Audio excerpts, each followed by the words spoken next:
Hello दोस्तों, स्वागत है आप सभी लोगों का राजस्थान एकेडमी पर। मैं परवीन सिंह आप सभी लोगों के साथ में, जैसा कि आप सभी लोग जानते हैं, लगातार RSMSSB बोर्ड के द्वारा आयोजित होने वाली LDC भर्ती प्रतियोगी परीक्षा के लिए आप सभी लोगों के लिए साइंस की क्लासेस यानी विज्ञान विषय की क्लासेस लेकर के आ रहा हूं, जिसके अंतर्गत हमने सबसे पहले केमिस्ट्री यानी रसायन विज्ञान के पोर्शन को शुरू किया है और 2 यूनिट को अपन कंप्लीट कर चुके थे।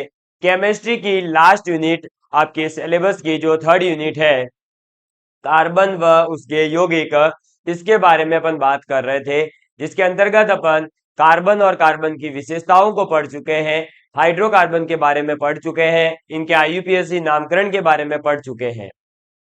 अब हम पढ़ने जा रहे हैं कार्बन के अपर रूपों के बारे में, और कार्बन के अपर रूपों के अंतर्गत अपन ने हीरा जो डायमंड है उसके बारे में कंप्लीट तरीके से बात कर ली थी। उसके अंतर्गत मैंने आपको बता दिया था कि वह आपका त्रिआयामी चतुष्फलकीय संरचना कैसे बनाता है। कार्बन कार्बन के मध्य में 1.54 एंगस्ट्रॉम डिस्टेंस होती है, सह संयोजक जो प्रबल बंध होता है वह लगता है, और इनका गलनांक, क्वथनांक, इनका अपवर्तनांक और इसका मूल्य निर्धारण वगैरह कैसे होगा, वो सब चीजें मैंने बता दी थी।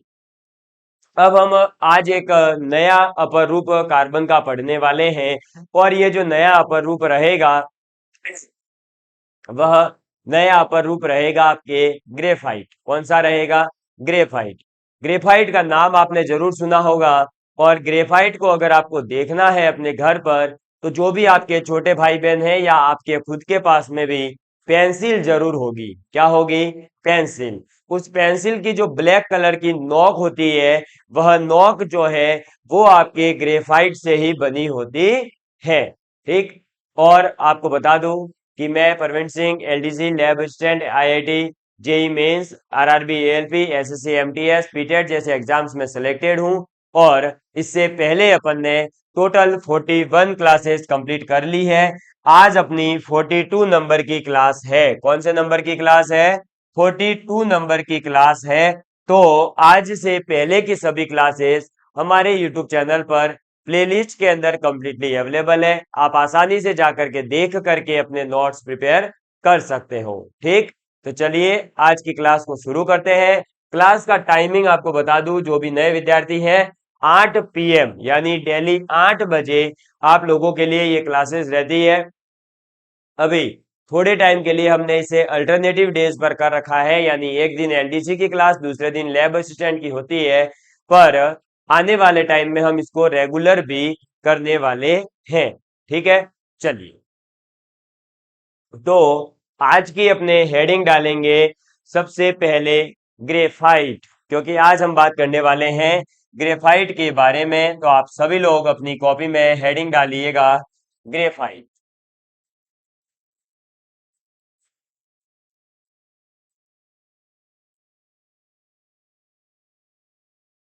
जल्दी से हेडिंग डाल दीजिए सभी। ग्रेफाइट।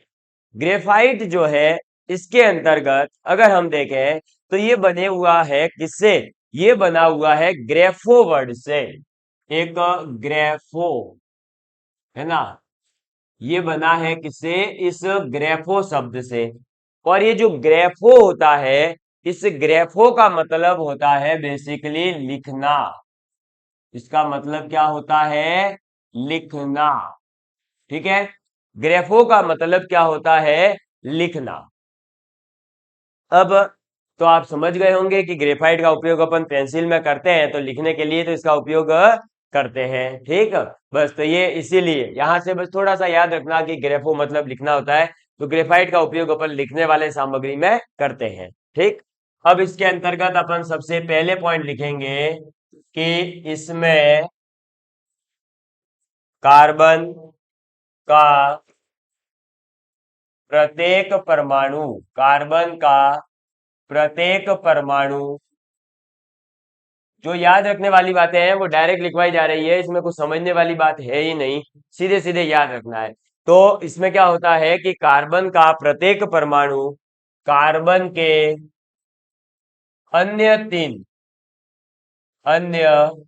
तीन परमाणुओं, जबकि आपको पता होगा हीरे में अन्य 4 कार्बन परमाणुओं से, जबकि ग्रेफाइट में क्या हो रहा है, कार्बन का प्रत्येक परमाणु जो है वो कार्बन के ही अन्य 3 और परमाणुओं के साथ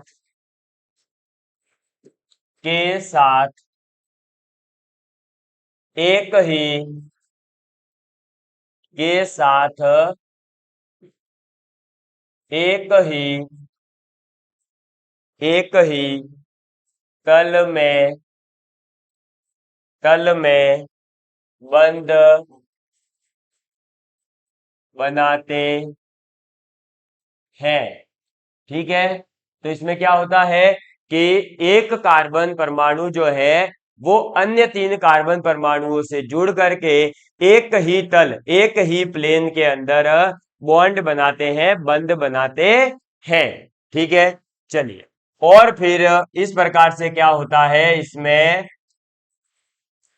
षटकोणीय, कैसा, षटकोणीय यानी 6 कोणों वाला षटकोणीय वलय संरचना बनती है, वलय संरचना बनाते हैं। ठीक है, कैसी संरचना बनाते हैं, तो षटकोणीय वलय संरचना का निर्माण करती है कौन, ये ग्रेफाइट। क्लियर, चलो फिर लिखेंगे एक बंद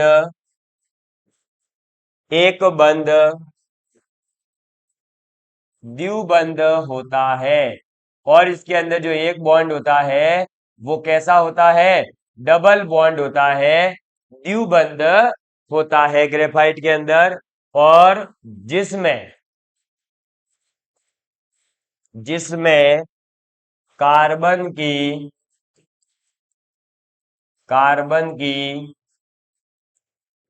संयोजकता, संयोजकता यानी वैलेंसी, कार्बन की संयोजकता पूरी होती है, पूरी होती है। समझ में आ गई बात। तो ये क्या है, अपने को याद रखना है कि जो ग्रेफाइट है उसकी संरचना का निर्माण कैसे होगा, तो इसमें कार्बन का प्रत्येक परमाणु कार्बन के ही अन्य 3 परमाणुओं के साथ में जुड़ करके एक ही तल में बंध बनाते हुए एक षटकोणीय वलय संरचना, कैसी संरचना है ये जरूर याद रखना, षटकोणीय वलय संरचना जो है उसका निर्माण करते हैं। और इसके अंतर्गत जैसा कि आपको बताया गया है कि प्रत्येक कार्बन के ही अन्य 3 परमाणुओं से जुड़ेगा। अब अन्य 3 परमाणुओं से जुड़ रहा है तो सीधी सी बात है कि ये कार्बन है और ये ऐसे 3 बॉन्ड बने होंगे, है ना, ये लो, ये लो, ये लो। अब बताओ इसकी जो चौथी वैलेंसी है वो तो खाली रह जाएगी, तो इस चौथी वैलेंसी को खाली नहीं रखने के लिए ही इसमें क्या होता है, बेसिकली इसके अंतर्गत जो है आपका एक बॉन्ड होता है ना, वो कैसा होता है, द्विबंध होता है यानी डबल बॉन्ड होता है। तो इनमें से कोई ना कोई एक बॉन्ड डबल बॉन्ड आएगा। अभी हम जब इसका स्ट्रक्चर बनाएंगे तो आपको पता चल जाएगा कि किस प्रकार से जो है डबल बॉन्ड के माध्यम से कार्बन कार्बन जुड़ते हैं और कार्बन की संयोजकता यानी वैलेंसी जो 4 है वो पूरी होती है। ठीक, चलो, ये ज्यादा बड़ा कोई ऐसा विशेष पॉइंट था नहीं। अब आप आगे लिखेंगे जहां से क्वेश्चन आ सकता है इसमें भी, और हीरे में ये पूछा जा सकता है जरूर कि हीरे में एक कार्बन से कितने कार्बन परमाणु जुड़े होते हैं, ग्रेफाइट में कितने जुड़े होते हैं, या इनकी संरचना को लेकर के पूछा जा सकता है। या फिर आप आगे लिखेंगे दूसरा पॉइंट, अब जो छोटा सा पॉइंट है कि यह काले दूषर काले दूसर रंग का काले दूसर रंग का मुलायम, मुलायम यानी सॉफ्ट, तो मुलायम पदार्थ है। ठीक है, तो ये बात आपको याद रखनी है कि यह काले धूसर रंग का मुलायम पदार्थ होता है। तो आपको समझ में आ गई बात। और वैसे भी ये तो आपने देखा ही है पेंसिल का जो नोक होती है वो कैसी होती है, काले कलर की होती है, लेकिन पूरी ब्लैक नहीं होती है, हल्की सी थोड़ी सी दूसरे टाइप का कलर होता है, तो काले दूसरे रंग की होती है और मुलायम होती है, ठीक है, इसीलिए तो चल पाती है। आगे नेक्स्ट पॉइंट लिखेंगे, ग्रेफाइट की संरचना। थर्ड पॉइंट, ग्रेफाइट की ग्रेफाइट की संरचना में ग्रेफाइट की संरचना में षटकोणीय षटकोणीय तल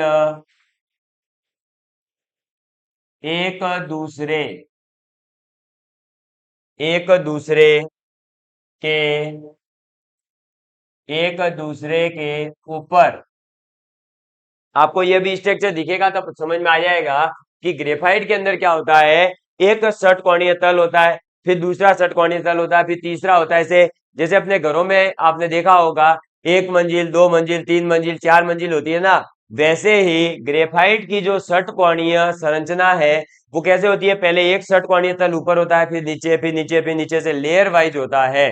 तो षटकोणीय तल एक दूसरे के ऊपर व्यवस्थित एक दूसरे के ऊपर व्यवस्थित होकर होकर परत यानी कि लेयर, परत संरचना परत संरचना का निर्माण परत संरचना का निर्माण करते हैं करते हैं ठीक है। तो परत संरचना का इसके अंतर्गत निर्माण होता है, और परत संरचना कैसी दिखती है वो अभी आपको दिखा दी जाएगी। क्लियर, चलो आगे। चौथा पॉइंट आपको याद रखना है कि दो परतों के मध्य, दो लेयर्स, दो परत के मध्य दुर्बल दुर्बल यानी वीक फोर्स, ठीक है, कमजोर बल, दुर्बल बंद यानी कम फोर्स वाला, कम बल वाला बंद, ठीक है। तो दुर्बल बंद होने तथा तथा उनके मध्य उनके मध्य उनके मध्य दूरी दूरी अधिक होने दूरी अधिक होने से एक परत दूसरी परत पर एक परत दूसरी परत पर फिसल सकती है। क्या कर सकती है, फिसल सकती है, यानी स्लिप हो सकती है। तो फिसल सकती है। समझिएगा इस पॉइंट को कि ये क्या कहना चाह रहा है। तो बेसिकली मैंने जैसा कि आपको इससे थर्ड पॉइंट में बताया कि ग्रेफाइट की जो संरचना है, षटकोणीय जो परत है वो ऐसे ऊपर होगी एक, फिर एक षटकोणीय परत नीचे, फिर एक नीचे, फिर एक नीचे, फिर एक नीचे, ऐसे स्टेप बाय स्टेप जो है आपके परत संरचना का निर्माण होता है इस ग्रेफाइट के अंदर। अब जो ये परत संरचनाएं बन रही है, इन परत संरचनाओं के मध्य में जो दूरी होती है वो भी ज्यादा होती है, और इनके मध्य जो कार्बन कार्बन के बीच में बंध बनेगा वो बंध भी कैसा होता है, तो वह बंध जो है वो भी आपका दुर्बल बंध होता है। दुर्बल बंध का मतलब है वीक फोर्स वाला जो बॉन्ड बनेगा वो, तो दुर्बल बंध होता है। अब दुर्बल बंध होने की वजह से और डिस्टेंस भी अधिक है और बल भी वीक है, तो दोनों ही चीजें जब एक जैसा काम कर रही है तो क्या होता है कि दो जो लेयर्स है उन दोनों लेयर्स के मध्य में डिस्टेंस ज्यादा, और बल भी कम, यानी एक दूसरे को अट्रैक्ट ज्यादा नहीं करेगी, एक दूसरे को अपनी ओर आकर्षित नहीं कर पाएगी। तो इस वजह से ऐसे जो है एक दूसरे पर ये स्लिप हो सकती है, यूं ऐसे है ना, ऐसे रगड़, मतलब एक दूसरे पर ऐसे चल सकती है, फिसल सकती है। क्लियर, समझ में आ गई बात। चलिए नेक्स्ट पॉइंट आप सभी लोग लिखेंगे आगे की तरफ, और ये है पांचवा पॉइंट अपना, मुक्त यानी फ्री, ये मैं पेन छोटा करता हूं, मुक्त इलेक्ट्रॉनों, फ्री इलेक्ट्रॉनों, मुक्त इलेक्ट्रॉन, फ्री इलेक्ट्रॉनों की उपस्थिति, मुक्त इलेक्ट्रॉनों की उपस्थिति एवं एवं दो परतों, दो परतों के मध्य, दो परतों के मध्य, दो परत है उनके मध्य में उपस्थित, उपस्थित दो परतों के मध्य उपस्थित स्थान, स्थान के कारण, उपस्थित मध्य स्थान के कारण ग्रेफाइट, ग्रेफाइट, ग्रेफाइट विद्युत का सुचालक, यानी कि इलेक्ट्रिसिटी का कंडक्टर या गुड कंडक्टर कह सकते हैं, विद्युत का सुचालक होता है। तो आपको एक बात समझ में आ गई होगी कि हीरे के पास में, डायमंड के पास में एक भी मुक्त इलेक्ट्रॉन नहीं होने के कारण वह विद्युत का कुचालक था। वहीं पर हीरा जो है आपका क्या कर पा रहा था, अब कठोर भी था और कुचालक भी था। लेकिन अगर हम ये देखें कि इलेक्ट्रॉन मुक्त अवस्था में उपस्थित है, तो उसी के कारण ये जो हमारा ग्रेफाइट है, उस ग्रेफाइट के अंदर से क्या होता है, विद्युत का प्रवाह हो सकता है। इसका मतलब यह एक विद्युत का सुचालक है, गुड कंडक्टर कह सकते हैं। तो आपको ये बात समझ में आ गई होगी कि हीरा एक कुचालक है, ग्रेफाइट एक सुचालक है। और ऐसा क्वेश्चन आ सकता है आपसे कि निम्नलिखित में से कौन सा कथन सत्य है, ठीक है। और आपसे पूछा जाए ऑप्शन दे करके, हीरा और ग्रेफाइट दोनों सुचालक है, दोनों कुचालक है, हीरा सुचालक है, ग्रेफाइट कुचालक है, हीरा कुचालक है, ग्रेफाइट सुचालक है। ऐसा क्वेश्चन आ गया, मान लीजिए बहुत ही छोटा सा एकदम बेसिक सा क्वेश्चन है आपके सामने। अब ऐसे में क्या होगा कि जिस विद्यार्थी को ये पता है कि हीरे की संरचना कैसी है, या हीरे की संरचना का निर्माण कैसे होता है, और ग्रेफाइट की संरचना कैसी है, इसकी संरचना का निर्माण कैसे होता है, वो आसानी से इस क्वेश्चन को कर जाएगा और वो सीधे सीधे चौथा ऑप्शन टिक कर देगा कि हीरा जो है वो विद्युत का कुचालक है और ग्रेफाइट जो है वो विद्युत का सुचालक है। बस काम कंप्लीट, ठीक है। तो ऐसे क्वेश्चन आपसे पूछे जा सकते हैं इन अपर रूपों के अंतर्गत, या फिर इसमें कार्बन कार्बन की जो दूरियां हैं उनके बारे में आपसे क्वेश्चन पूछा जा सकता है, ठीक। चलिए इसको नोट डाउन कर लीजिए, इसका स्क्रीनशॉट ले लीजिए, फिर आगे बढ़ते हैं। याद रखिएगा दोस्तों कि बदल जाओ वक्त के साथ या फिर वक्त बदलना सीख जाओ, बदल जाओ वक्त के साथ या फिर वक्त बदलना सीख जाओ, मजबूरियों को मत कोसो, मजबूरियों को मत कोसो, हर हाल में चलना सीख जाओ, हर हाल में चलना सीख जाओ। जैसा कि कल आपको बताया था मैंने, जैसा कि आपको कल बताया गया है मेरे द्वारा कि हीरा तभी बनता है जब कोयला चट्टान के दाब को झेल सकता है, और जो कोयला जितना ज्यादा चट्टान के दाब को झेलता है वह उतना ही ज्यादा अच्छा और चमकदार और पारदर्शक ट्रांसपेरेंट हीरा देता है, और वह हीरा बहुत ज्यादा मूल्यवान होता है। क्योंकि आपको बताया गया है कि कार्बन से ही निर्मित हीरे के मूल्य का निर्धारण कैसे किया जाएगा, तो 4C के द्वारा हीरे का मूल्य निर्धारित होता है। कट्स, क्लियरिटी, कैरेट और कौन सा होता है? अरे बताइए भाई बताइए, कलर। ठीक है, कलर, कट्स, कैरेट और क्लियरिटी, ये 4 सी होते हैं जिससे हीरे का मूल्य निर्धारित होता है।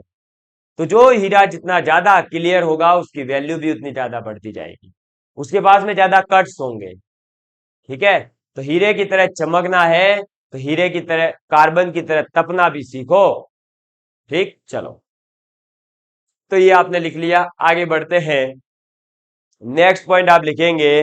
अब इसका जो स्ट्रक्चर है वो मैं एक बार बना देता हूं, क्योंकि अब इसमें जो पॉइंट रहे हैं वो स्ट्रक्चर से ज्यादा रिलेटेड है, इसलिए। कोई कलर वगैरह नहीं दिखता हो ना कभी, तो बता दिया करे कि सर ये वाला कलर नहीं दिखता है, तो उसको चेंज करेंगे अगली बार से। ठीक, देखिएगा, स्ट्रक्चर बना रहा हूं। कार्बन, कार्बन, कार्बन, कार्बन, इधर भी कार्बन, कार्बन, कार्बन, ये आ गया। फिर इधर कार्बन, कार्बन, कार्बन, ठीक है, कार्बन, कार्बन, कार्बन, ऐसे ही यहां भी ये चलता रहेगा, carbon, carbon, carbon, carbon, carbon. ठीक है, और ये ऐसे ही आगे बढ़ाते रहिए आप, है ना। अब मैं ज्यादा इसको नहीं बढ़ा रहा हूं। ये एक ऊपर की मैंने लेयर बनाई है, और ऐसी की ऐसी लेयर एक नीचे की तरफ और बनेगी। ये देखिएगा, ऐसी की ऐसी, ये,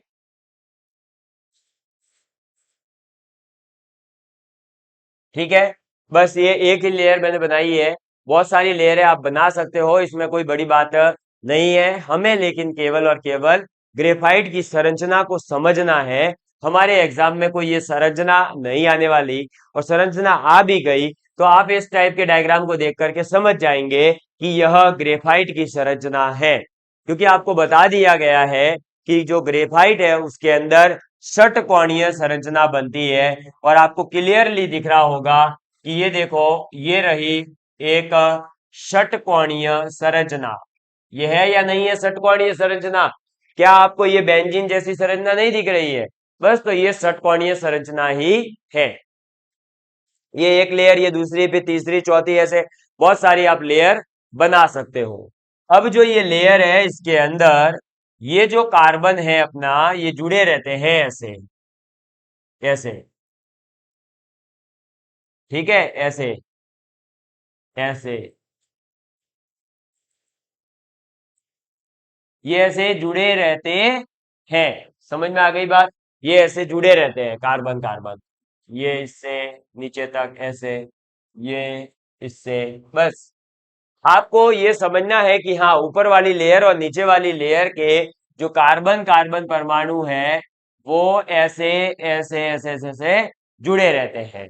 ये जो बंध बने हैं ना, ये बंध आपको बता दिया है पहले ही कि ये दुर्बल बंध है, यानी वीक फोर्स वाले बल बंध है। यानी ये जो है बंध कोई ज्यादा स्ट्रांग नहीं है, ऐसा नहीं है कि इनको बंधों को तोड़ा नहीं जा सकता, ये बहुत ही दुर्बल है। इनको अगर आप थोड़ा सा भी गर्म करेंगे तो ये दूर दूर हो सकते हैं। और ये जो डिस्टेंस है कार्बन कार्बन के मध्य में, ये डिस्टेंस भी ज्यादा है। और इसमें याद क्या रखना है, दो चीजें। हीरे के अंदर तो बस आपने इतना याद रख लिया कि कार्बन कार्बन के मध्य 1.54 एंगस्ट्रम डिस्टेंस होती है, ठीक। लेकिन ग्रेफाइट के अंदर थोड़ा सा अलग सीन है। क्या अलग सीन है सर? देखो, ग्रेफाइट के अंदर आपको दो प्रकार की डिस्टेंस याद करनी है। कौन कौन सी सर?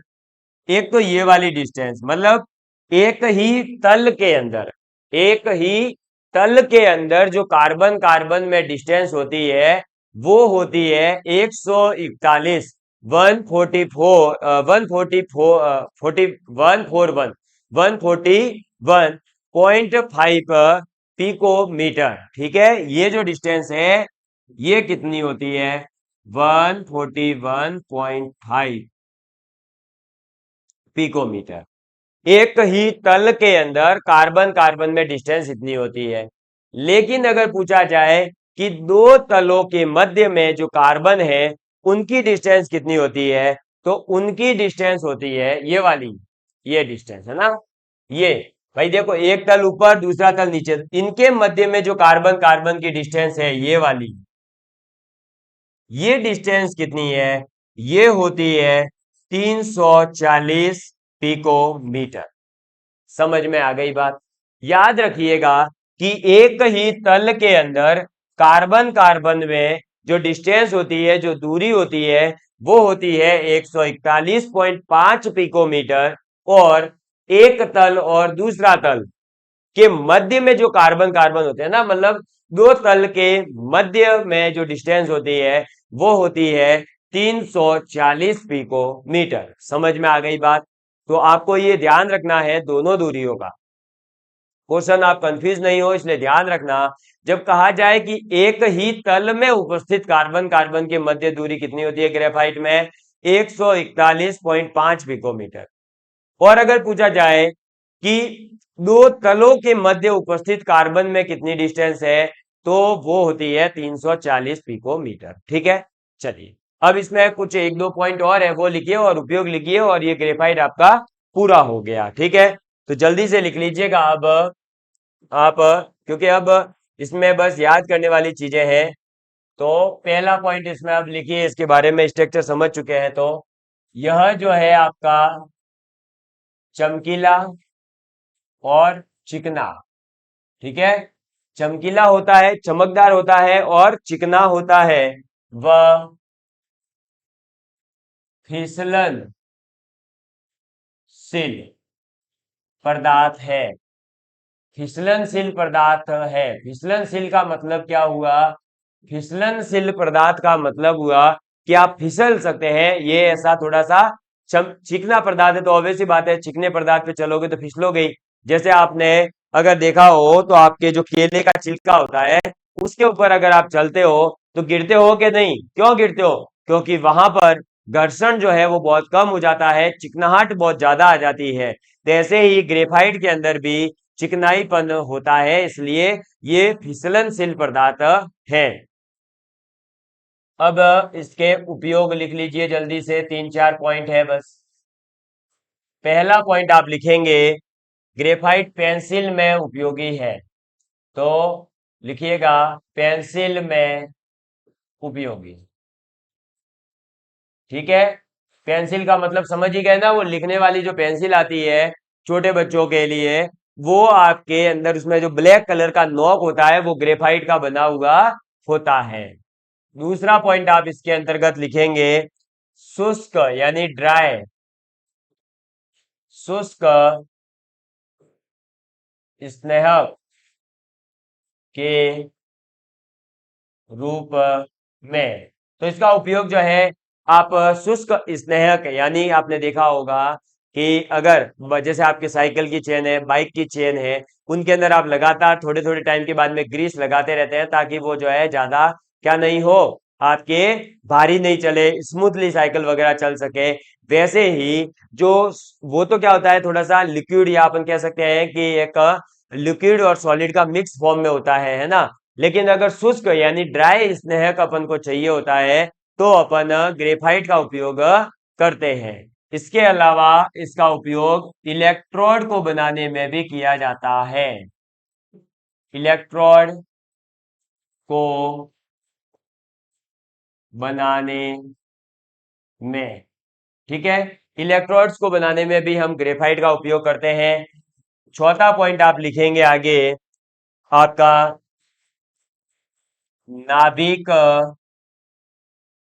जो परमाणु होते हैं ना, नाभिकीय परमाणु, न्यूक्लियर एटम्स।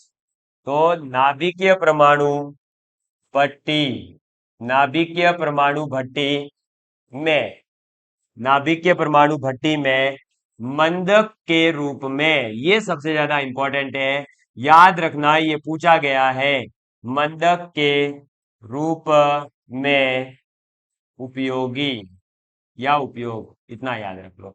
ये सबसे ज्यादा इंपॉर्टेंट पॉइंट है, ये याद रखना, क्योंकि ये जो है आपको नॉर्मली देखने को नहीं मिलेगा और यही पूछ लिया जाता है फिर। ठीक है। नाभिकीय परमाणु भट्टी जो होती है, न्यूक्लियर एटॉमिक भट्टियां जो होती है ना, उन भट्टियों के अंदर मंदक के रूप में, किसके रूप में, माइल्डर, जो है माइल्डर या मोल्डर कहा जाता है, उसके रूप में हम किसका उपयोग करते हैं, मंदक का, या मॉडरेटर भी कहा जाता है, उस मंदक के रूप में हम इस ग्रेफाइट का उपयोग करते हैं। इसके अलावा पांचवा पॉइंट अगर आप याद रखना चाहें तो याद रख सकते हैं कि वस्तुओं को लोहे की वस्तुओं को पॉलिश करने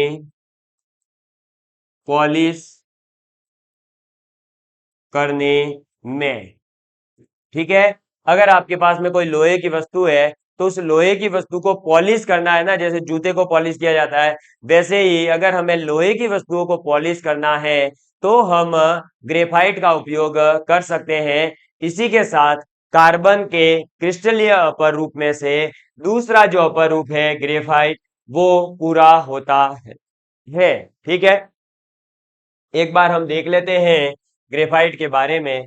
तो ग्रेफाइट जो है ग्रेफो से मिलकर बना है, जिसे अपन लिखना कहते हैं, और इसमें कार्बन का प्रत्येक परमाणु कार्बन के अन्य 3 कार्बन परमाणुओं से जुड़ता है और षटकोणीय वलय संरचना का निर्माण होता है। इसके अंतर्गत एक बंध जो है वो डबल बॉन्ड होता है, जिससे कि कार्बन की संयोजकता पूरी हो जाए। इसके बाद यह काले धूसर रंग का एक मुलायम पदार्थ है, यानी सॉफ्ट पदार्थ है, सॉफ्ट सब्सटेंस है। ग्रेफाइट की संरचना में जो षटकोणीय तल है वो एक दूसरे के ऊपर तल के रूप में एकदम लेयर्स के फॉर्म में रहते हैं, और दो परतें हैं, उनके मध्य में जो बंध बनता है वो दुर्बल होता है, और डिस्टेंस अधिक होने के कारण दो परतें, दो तल एक दूसरे के ऊपर आसानी से फिसल सकते हैं। इसके बाद मुक्त इलेक्ट्रॉन इसके अंदर उपस्थित होते हैं, और दो परतों के मध्य में उपस्थित स्थान जो होता है, उस स्थान के कारण ग्रेफाइट जो है विद्युत का सुचालक होता है। इसके साथ में याद रखना कि यह इसका स्ट्रक्चर है। एक ही तल में कार्बन कार्बन के मध्य जो दूरी होती है वो 141.5 पिकोमीटर होती है, और दो तलों के मध्य कार्बन कार्बन में दूरी 340 पिकोमीटर होती है। इसके साथ साथ यह चमकीला, चिकना और फिसलनशील पदार्थ है। इसका उपयोग हम पेंसिल के अंदर करते हैं, शुष्क स्नेहक के रूप में करते हैं, इलेक्ट्रोड को बनाने में इसका उपयोग किया जाता है, लोहे की वस्तुओं को पॉलिश करने में हम ग्रेफाइट का उपयोग करते हैं, और सबसे ज्यादा इंपॉर्टेंट है वो है नाभिकीय परमाणु भट्टी के अंदर मंदक के रूप में जो है हम किसका उपयोग करते हैं, तो ग्रेफाइट का उपयोग करते हैं। इसी के साथ कार्बन का एक मोस्ट इंपॉर्टेंट अपर रूप जो कि है ग्रेफाइट, वो पूरा होता है। आप सभी लोगों को इसका स्ट्रक्चर, इसके उपयोग और इसकी पूरी जानकारी अच्छी लगी होगी, और मेरे समझाने का तरीका आपको पसंद आया हो तो प्लीज वीडियो को लाइक करिएगा, अपने दोस्तों को शेयर करिएगा, और बाकी के सभी वीडियोस भी देख करके आप नोट्स जरूर बनाइएगा। और राजस्थान एकेडमी सिरोही ऐप को आप डाउनलोड कर सकते हैं, जहां पर आप लोगों को हमारी इसी की पूरी पीडीएफ वगैरह, और आप लोगों को मैथ साइंस का सभी का कोर्सेज भी अवेलेबल करवाया जाता है। धन्यवाद। जय हिंद, जय भारत।